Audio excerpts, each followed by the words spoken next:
Assalamualaikum warahmatullahi wabarakatuh. Allah ngingetin kita ini manusia yang lemah. Dikasih pilek dikit aja udah meriang. Allah ngingetin kita ini bener-bener gak berdaya.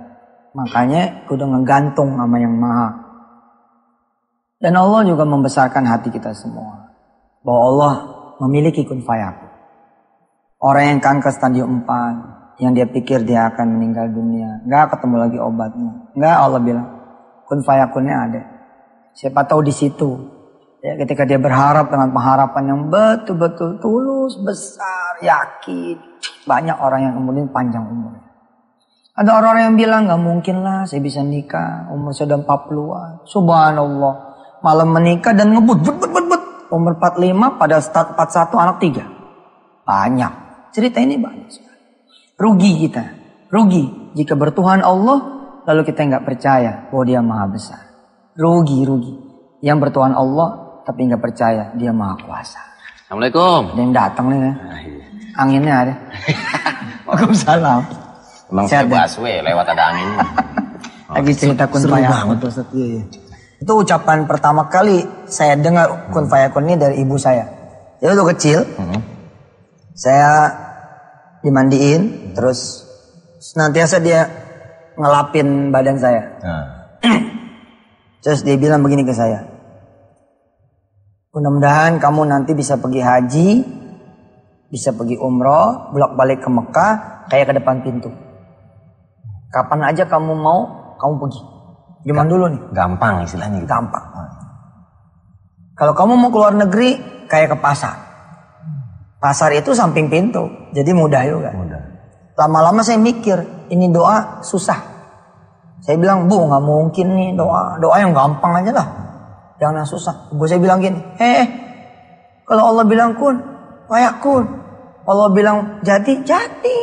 Apalagi ibu doanya pakai sholawat.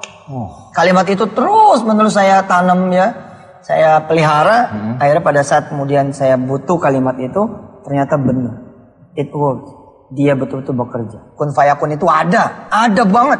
Terjadi, Pak. Terjadi. Wah, berarti pas banget sama tema kita malam hari ini, Pak Ustadz. Kun fayakun, jika Allah berkehendak jadi maka jadilah. Kita juga punya bintang tamu, Pak Ustadz. Bintang tamunya ini seorang produser. Dia yang membuat film Kun Fayakun karena dia secara pribadi juga sering mengalami kejadian itu. Film tahun 2007. 2007. Yang main, keren banget, ganteng tuh ada satu orang. Inisialnya YM. Iya, salam. Oke, terus juga ada lagi bintang tamu cewek, Pak Ustadz.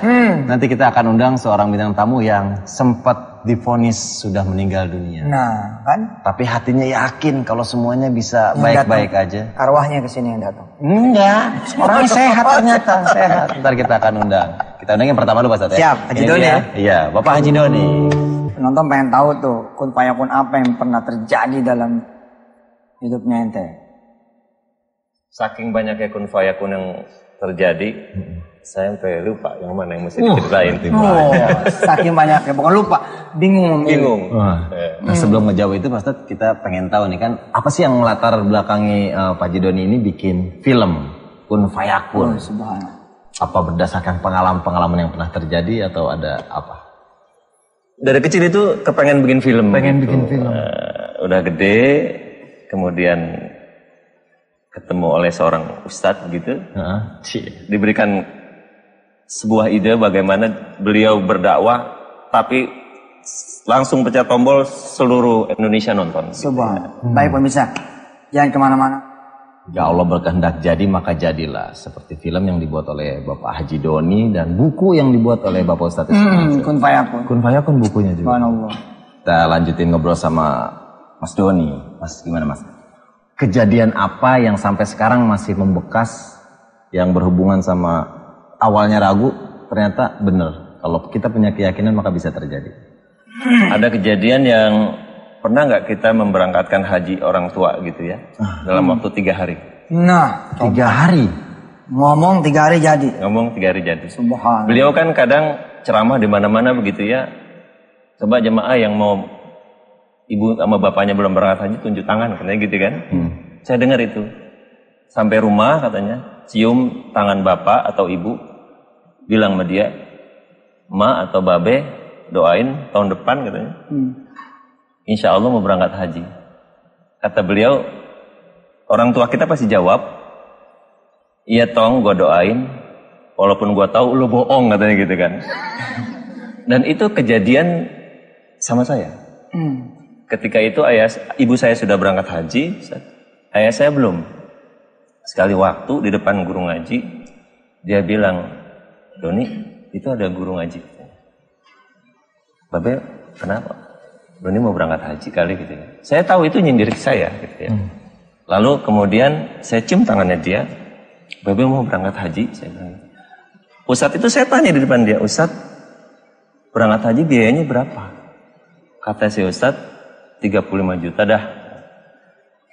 Kalau ada dalam 2-3 hari ini 35 juta anterin dah. Nanti Ustadz masukin ke rombongan, ya, ke nama. Di samping saya itu ada istri saya memang. Istri saya yang mendorong. Udah Pak, cariin aja. Akhirnya itu nggak lama dari situ ya saya dikabari kawan bahwa 1 bulan lagi akan ada pitching iklan. Pitching iklan nilainya 500 juta gitu ya. Lagi-lagi beliau kayak bilang, hitung aja dulu. Saya hitung itu. Saya hitung berapa modalnya, berapa keuntungannya, berapa keuntungan saya. Keluarin 10%, begitu ya. Kemudian kalau 35, saat itu saya masih bagi hasil sama orang 60-40. Saya ini 40%, saya untung 40% itu nilainya masih saya kebagian 45 juta Ustaz. Gitu ya. Saya telepon nih, bos saya yang bilang, Pak ini sebulan kemudian, dengan nada yakin saya bakal menang pitching iklan. Insya Allah. Insya Allah. Caranya ya saya udah hitung Pak, bagi hasil kita sekian. Bagus tuh Pak Doni katanya. Sekarang masalahnya Pak, saya boleh nggak minjem? Ngambil duluan gitu. Saya ngambil duluan. Untung saya kan 45 juta, saya ambil dulu 35 aja Pak. Buat apa Pak Doni? Saya buat haji orang tua saya, Pak. Masya Allah.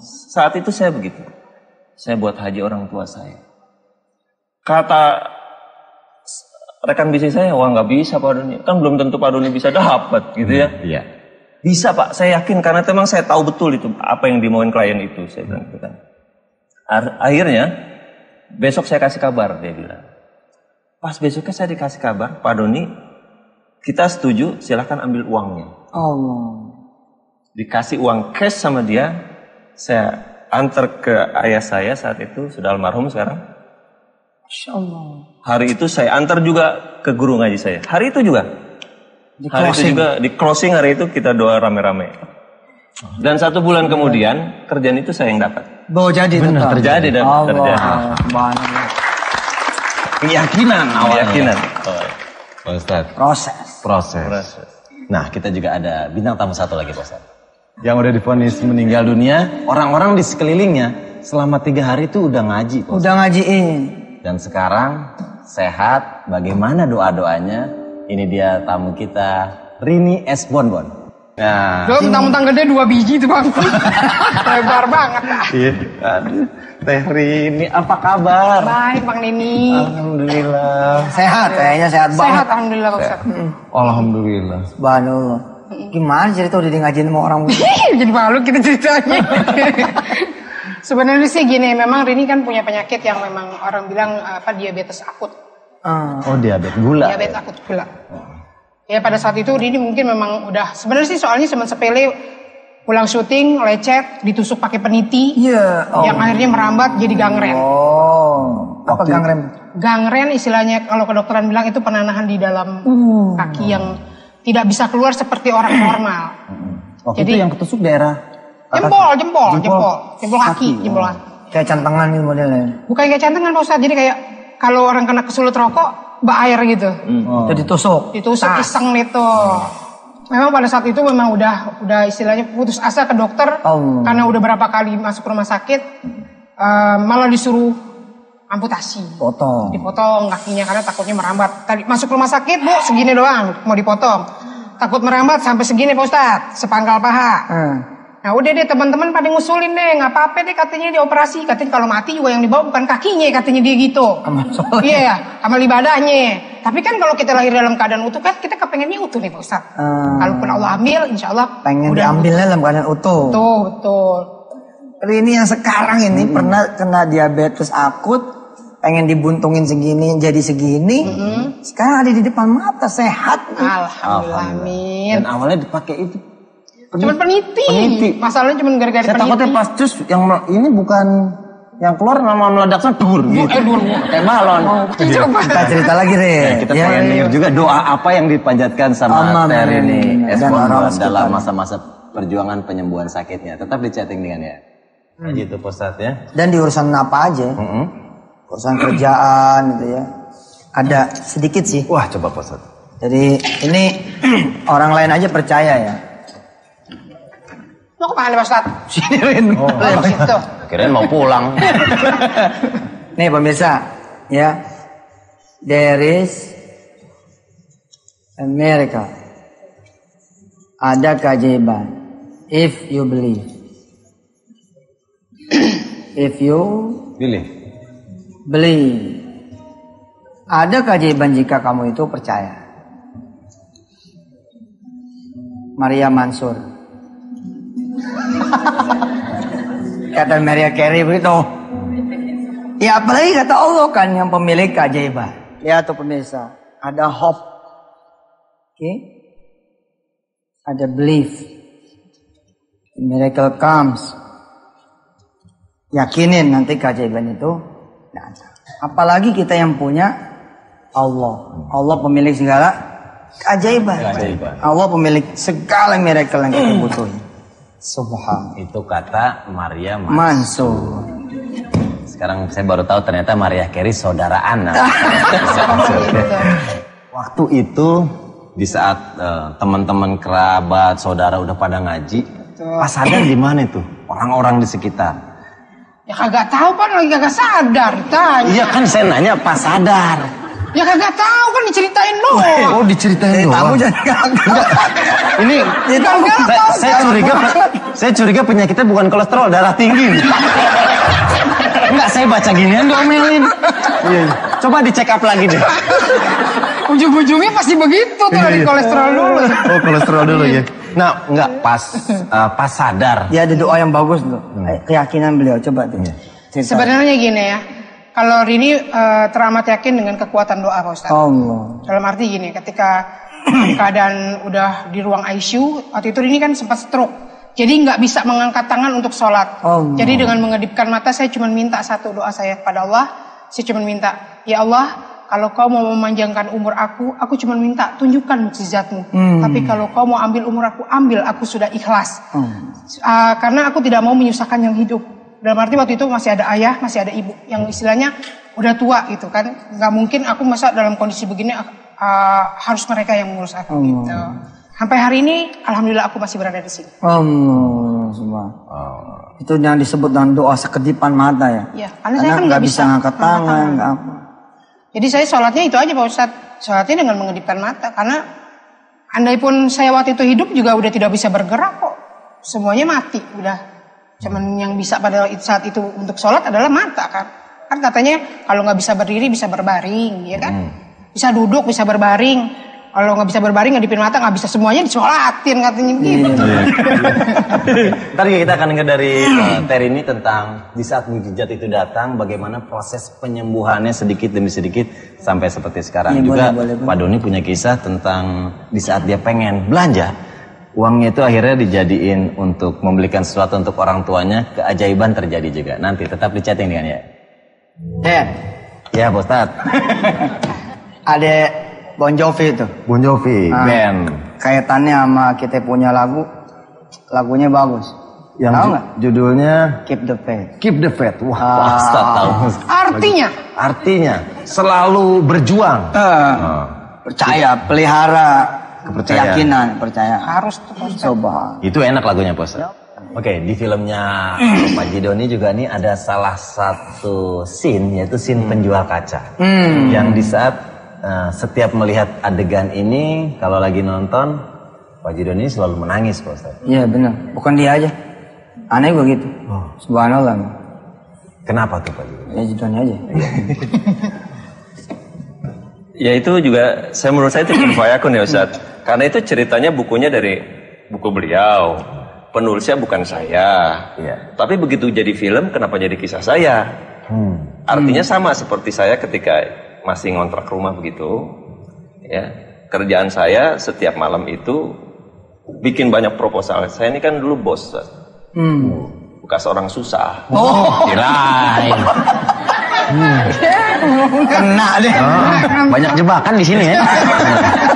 Maksudnya gimana itu? Jadi zaman itu kita kalau malam itu sampai jam tahajud itu kita masih bikin proposal banyak.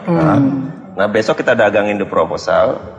Bedanya sama si kun fayakun itu dia jualan kaca, saya keliling bawa proposal. Jadi keliling bawa proposal itu saya bawa tahajud proposal saya. Saya ngadu kepada Allah ya Jadi Rob. bukan ke orang ya? Nggak ada. Sebelum ke orang ke Allah dulu.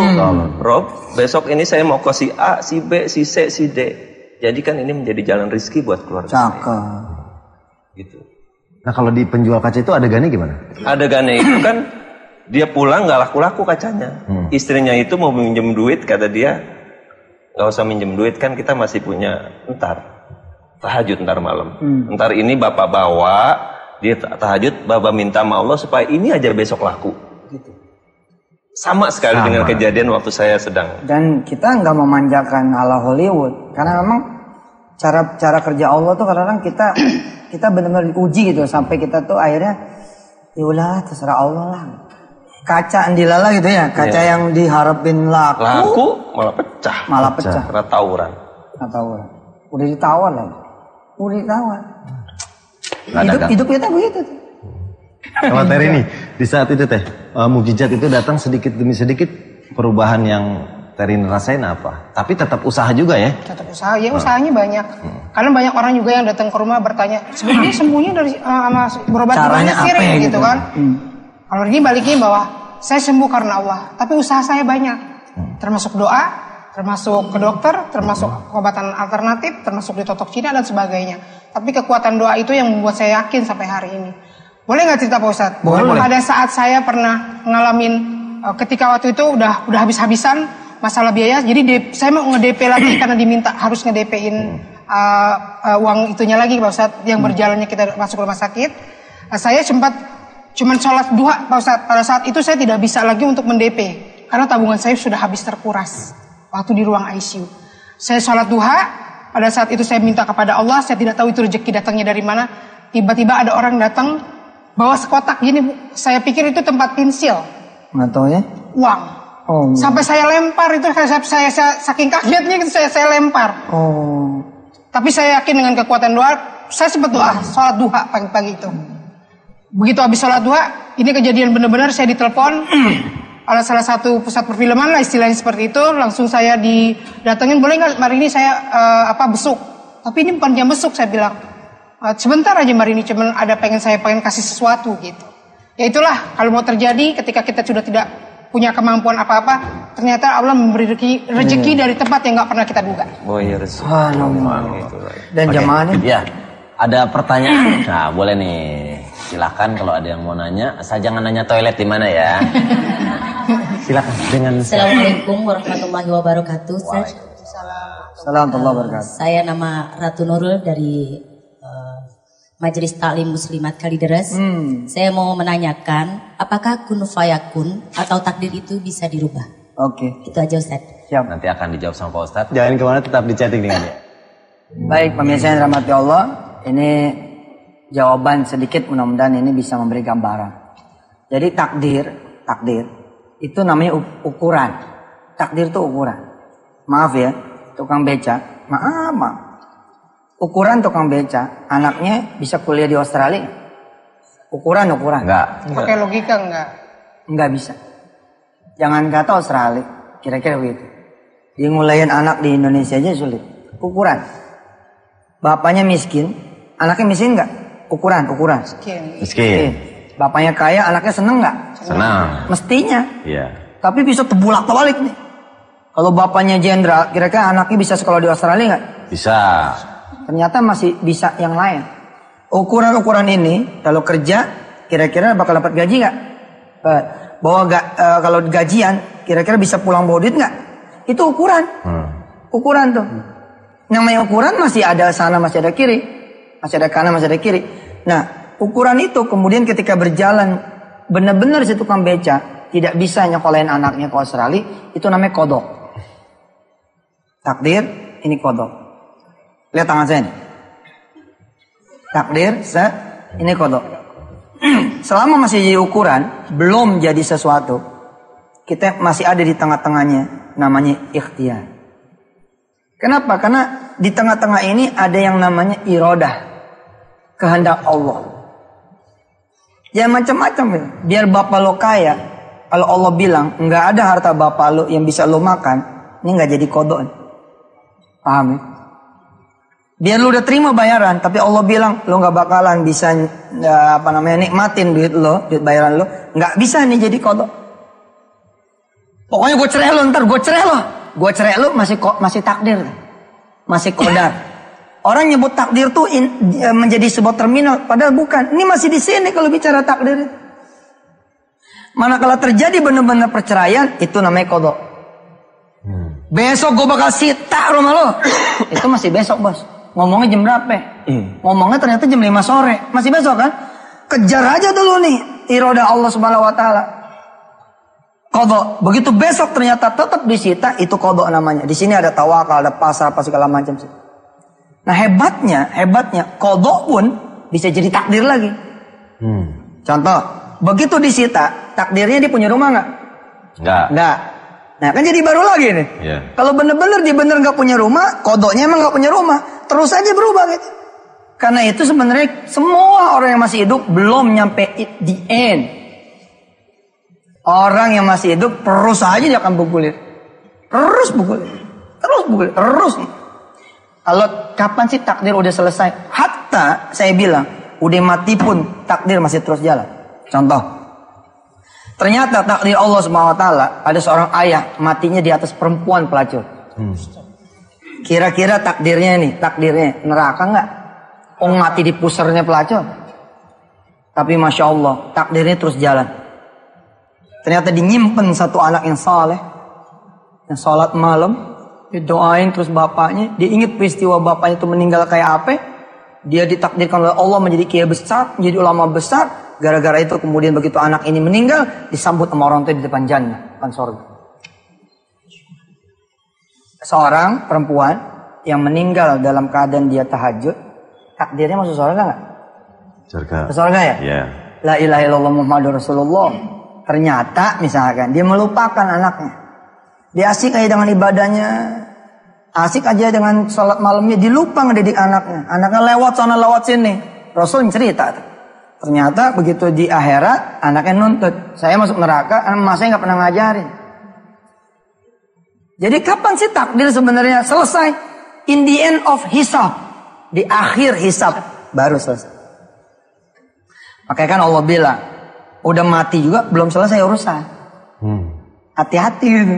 Dan juga sebaliknya, selalu ada harapan, tenang insya Allah.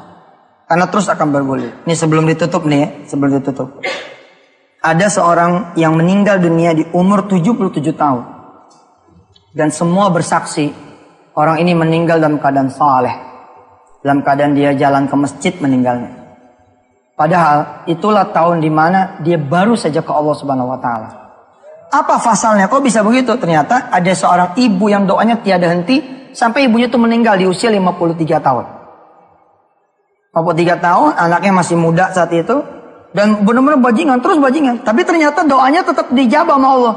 1 tahun menjelang dia meninggal, di umur 77, orang ini kemudian sadar ke masjid. Begitu ke masjid meninggal dunia. Orang-orang yang mengetahui doa ibunya mengatakan bahwa dia akhirnya husnul khotimah karena doa ibunya bekerja. Padahal ibunya tuh udah puluhan tahun yang lalu meninggal.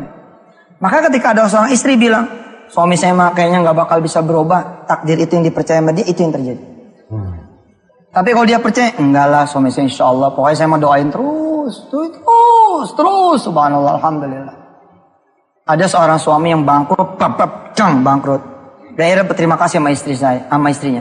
Oh ini karena istri saya doain saya supaya taubat, jalannya mesti begini. Jadi kalau ada nanti sesuatu yang tidak mengenakan hati, percayalah itu bukan the end. Masih terus bergulir. Subhanallah ya. Kita berdoa Pak Ustaz. Doa ya. Kita berdoa.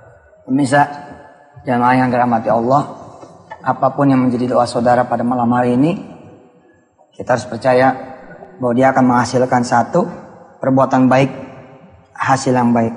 Tidak akan ditukar sama Allah ya dengan perbuatan yang buruk, menghasilkan buruk. Terus saya berdoa, maka insya Allah akan menghasilkan yang baik. Yang kedua, tidak ada doa yang tidak dikabul kecuali dia mendatangkan kebaikan yang tidak diminta. Yang ketiga, dia juga akan menaikkan derajat dan mendatangkan ampun.